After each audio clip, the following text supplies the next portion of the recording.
The Cleveland Cavaliers currently hold the best record in the NBA. They're 28-4, playing at a 70-plus win pace right now. I want to talk about what's gone right for Cleveland, where I have them in terms of contenders alongside Boston, OKC, Dallas, and others. I want to talk about, is this team a true championship contender? Could I see them winning the championship? Do I see this regular season success carrying over into the playoffs and a deep playoff run? I do have a film breakdown coming later in the video if you want to fast forward to that. It's just going to be me basically showing on film what I'm about to talk about, which is, what's gone right for them and a couple of concerns that I have going into the playoffs.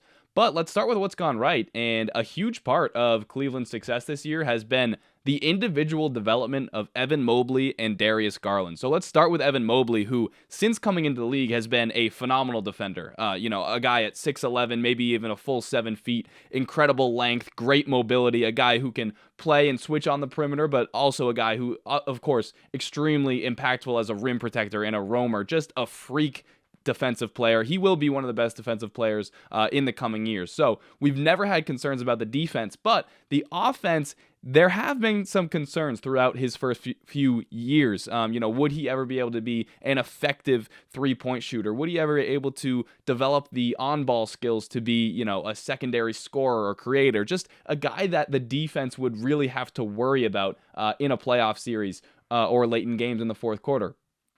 And he has really shown a lot of just individual skill development this year, and he's also got a coach in Kenny Atkinson who has given him a ton of freedom to develop those skills and showcase that in the game. So when you get a player like Evan Mobley with so much potential, a guy who has all the ability, and he's starting to put it together, you see the development in the offseason, and then you get a coach who is instilling confidence in him. That's when you get a player who comes into the season and really explodes like Evan Mobley has. And he's done so because of a change in his aggressiveness, his confidence. I mean, his on-ball creation, obviously, the jump shot as well. But I'll give you some stats here. So last season, he took 1.1 three-pointers a game. That number's up to 2.5 this season. Last year, shot it at 37%. This year, up to 42%. And that 42%, man, on 2.5 attempts, it has completely shifted how defenses have to guard the Cavaliers. Mobley used to be a guy who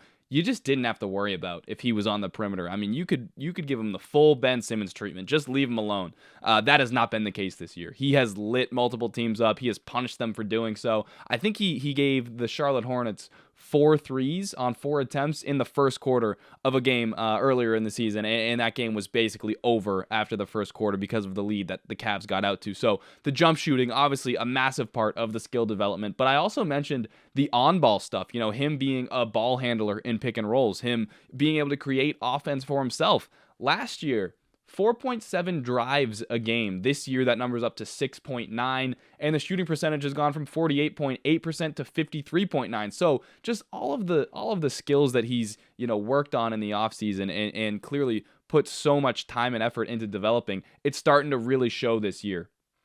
One thing that I do want to mention, though, in terms of maybe a slight concern in the playoffs, is he's only attempted 8 3-pointers all season in the fourth quarter. I thought that was strange, especially because of the percentage that he's been shooting at. Now, this could be because Donovan Mitchell and Darius Garland are so good in the fourth quarter. It could be because, maybe teams are guarding Mobley more closely in the fourth quarter because they do know that he's shooting it at a higher clip this year. I just wonder about, in the playoffs, will Mobley go back to being a guy that defenses don't really have to worry about in terms of a shooter on the perimeter. But, of course, everything has looked positive this season. That's just, it's kind of a funky stat. Only 8 attempts all year in the fourth quarter from 3. So, moving on to Darius Garland. Obviously, last year, just kind of a tough year, dealing with weird injuries, in and out of the lineup, never really got his rhythm. He looks much healthier this year. Again, another guy who looks much more confident and comfortable, and quite frankly, he's just making more shots. I mean, last year, the shots just were not going down because it's hard to get your rhythm when you're in and out of the lineup. This season, his pull-up jump shooting has been absolutely phenomenal. His effective field goal percentage last year on pull-up jumpers, both from 2 and 3, 53.4%. This season, that number's up to 56.5%. He's just making more shots, and those are very valuable, and you've seen him, rely on those shots in the fourth quarter in clutch situations and be able to come through for a way in a way for this team that he just hadn't been before in prior years with Donovan Mitchell there. The 3-point shooting percentage for him also up from 37% last year to 43.4% this year. Now that is a gaudy number. I don't know if 43.4% is sustainable for a guy like Darius Garland, but he's doing it so far, and we're 32 games in, so maybe it is sustainable.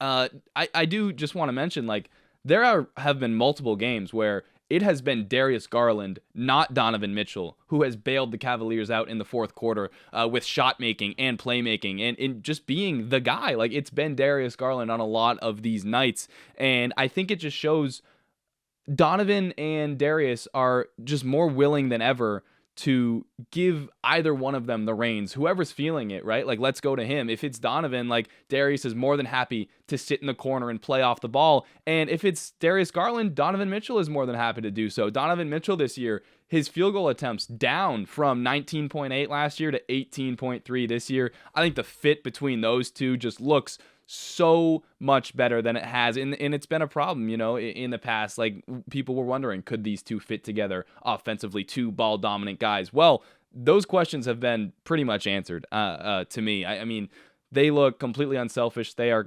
happier than ever, and they are more than willing to let the other guy cook when they have it going. Another thing I want to mention, this team is top 7 in bench points. They have guys Ty Jerome, Karis LeVert, Merrill, Niang, Dean Wade, Okoro, all playing awesome for them off the bench. They are deep and they are talented in that area.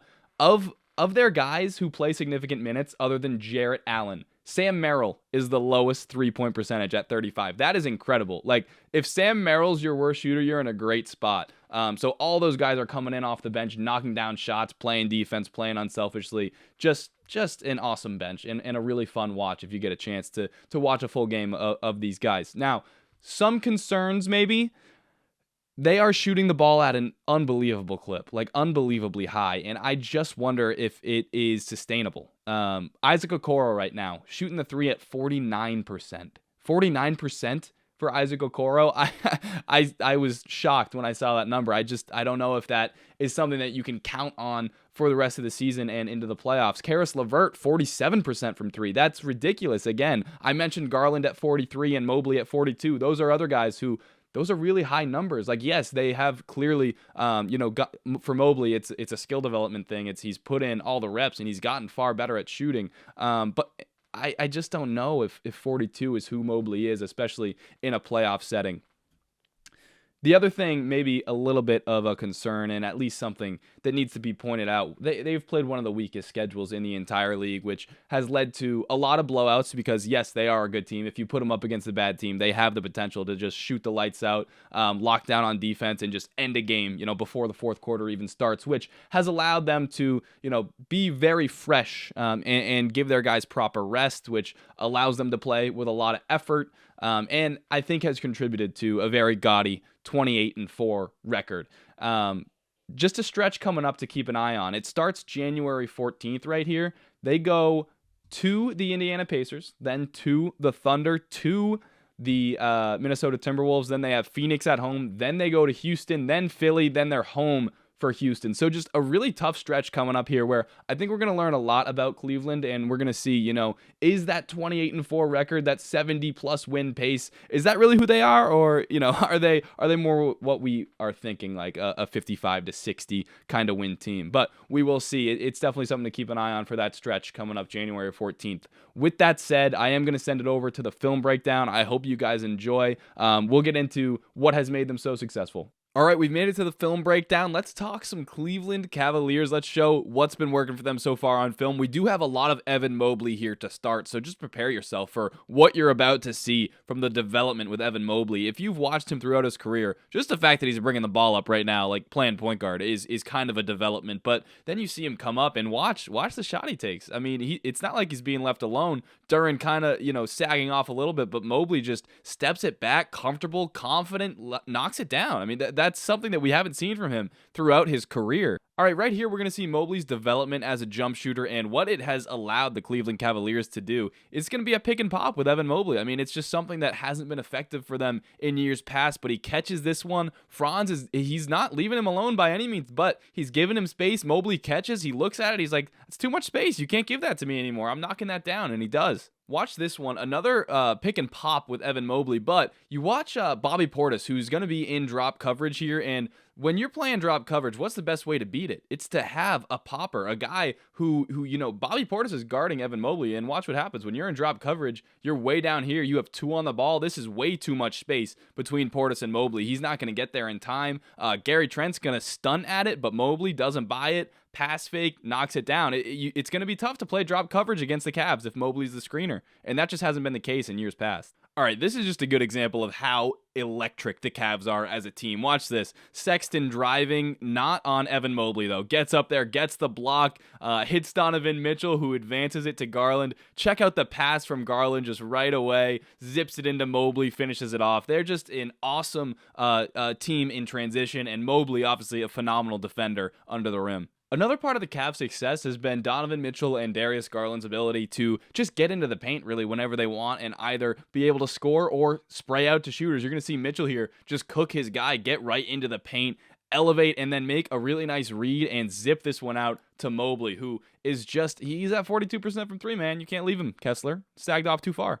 Okay, this one is a little bit of the on-ball creation with Mobley that I mentioned. You see Garland here kind of get stymied, and the ball go out to Mobley, and Kessler is right there for the closeout. Now, this is a spot in the past where Mobley would catch the ball, and it would just look very clunky, awkward, and he would, either settle for some sort of tough shot, or he would pass it, or it just wouldn't look right, and he wouldn't look confident. But right here, catches it, pump fake, drive, no hesitation, and watch the finish. Uses the body and goes up and posters an unbelievable shot blocker in Walker Kessler, just showing off the athleticism, how much of a freak Evan Mobley is. This guy's ceiling is absolutely sky high. Here's another example of how the Cavs are just going to be more difficult to guard because of Mobley's shooting. So Mobley was the screener, Christian Brown was guarding him. I think Donovan Mitchell had it going a little bit, so they decide to blitz him. They're like, all right, we got to get the ball out of this guy's hands. But if you leave Mobley, he's 42%. He's knocking it down this year. You can't give him that much room. Look at how much space he has. When you give him this much, these are wide open shots. He's been absolutely phenomenal on wide open catch and shoots. This one right here, this doesn't look reminiscent of last year at all. Look at this. It's an inbounds play, and it's drawn up for an Evan Mobley 3. Strus ducks in, sets a screen, and Mobley knocks it down. Kenny Atkinson trusting him, drawing up plays for him, putting him in the right spots. It's all positive. All right, this clip's kind of cut off, but I thought it was a good example of the pressure that Mitchell and Garland put on a defense. It's Garland in this one, and you see him kind of flying in. He passes it to Dean Wade, but Dean Wade gives it right back for a handoff, and Garland just looks so explosive, so quick, draws 2 guys, steps back. You can see how much attention he's garnering, and he just hits Dean Wade, and like I said, the role players are just shooting the hell out of the ball. All right, this time it's Mitchell's turn. He catches this on the kick out from Dean Wade, and watch him just toast his guy. I mean, Garland and Mitchell, such good athletes, so good at drawing attention. Look at all the guys just surrounding Donovan Mitchell. You're going to have an open shooter in Karis LeVert shooting it at an unbelievable 47% from 3 this year. But Garland and Mitchell, man, the creation with those two has just been unbelievable. Speaking of creation, Karis LeVert is another guy who's given them a real spark in that area. Watch this run and pick and roll with Mobley, gets downhill, hits Mobley on a nice little pocket pass, and then Mobley more showing his skill and his development just as an NBA player. Makes a nice kick out to Donovan. 2 guys close to him. He hits Sam Merrill. Just beautiful basketball. That is part of why Cleveland has been so successful this year. A bunch of guys playing unselfishly and smart basketball. Another great example of that here. Garland draws 2 on the pick and roll, hits Jarrett Allen, who's been a very smart decision maker with the ball in his hands, kicks it out, another one, and LeVert knocks it down. I mean, they're just really hard to guard. When a team plays this unselfishly, and this, carefree, this confident, everybody is firing on all cylinders. This is just an exceptional play from Donovan Mitchell. Darius Garland drew 2 on a ghost screen, and Donovan catches it, and watch him attack this closeout. Big pump fake,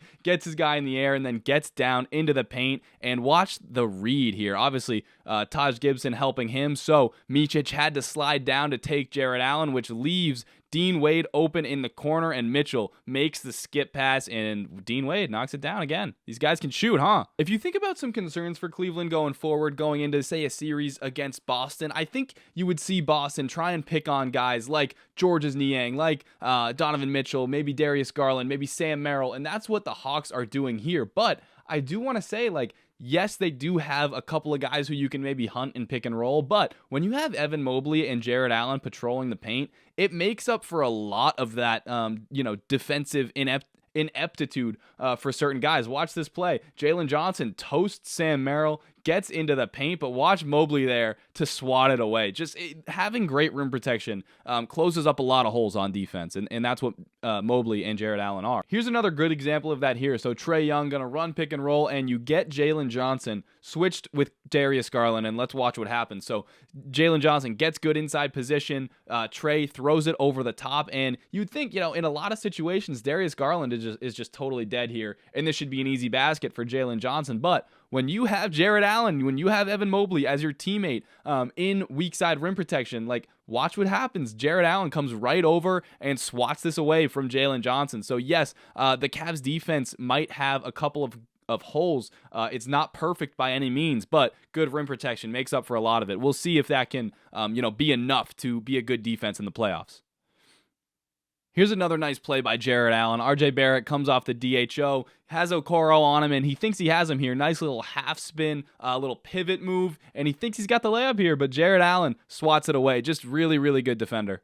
More great rim protection again, and it is so valuable to have both these guys on the court at the same time on the defensive end. Watch this. So we're going to have a drive here, but you see Jarrett Allen, you see Evan Mobley. I can't quite even tell who this is, but he's clearly scared. He doesn't want to shoot the ball. Instead, he throws it up to Yves Missi, who comes down with it. He can't really go up. Good job by Mobley. He tries to go up. Mobley swats it and comes down with the rebound. Here's another good example of just Darius Garland and Evan Mobley's individual development. You see Garland draw two. They're so scared of him. That pull-up shooting, the speed, the ability to get to the rim. He gets doubled, and that's going to create an advantage. You have Mobley wide open. A lot of times he would take this shot, but he sees this guy's jumping. He's out of there. So he attacks this closeout very smartly, gets all the way to the rim. Just looking so much more confident and aggressive than he ever has. I love this one to show Mobley's physicality and aggressiveness this year. Watch him catch it. Big pound dribble, use his body, put his shoulder into him, and hit a tough fadeaway. I mean, he has not had that shot his whole career. This is a great one to finish it on. It just sums up this video and the Cavaliers season perfectly. Mobley disrupts the lob. You can see the score, tight ball game, and it ends up going to Darius Garland, right? It ends up in his hands, and he has just been so comfortable. He looks healthier. He looks confident. He's aggressive, and the pull-up jump shooting it's been awesome. So Garland knocks it down. With that said, guys, that is going to do it for my Cleveland Cavaliers breakdown. I think they are legitimate contenders. In terms of my contender rankings, right now I got Boston 1, Oklahoma City 2, the Dallas Mavericks 3, and then I got Cleveland, man. I got Cleveland at 4. Obviously, the Knicks right in that mix. The Bucks are starting to creep up in the East and in my contender rankings as well. But that is all I have for you today. I hope you guys enjoyed. Please leave a like and a comment and follow and subscribe for more.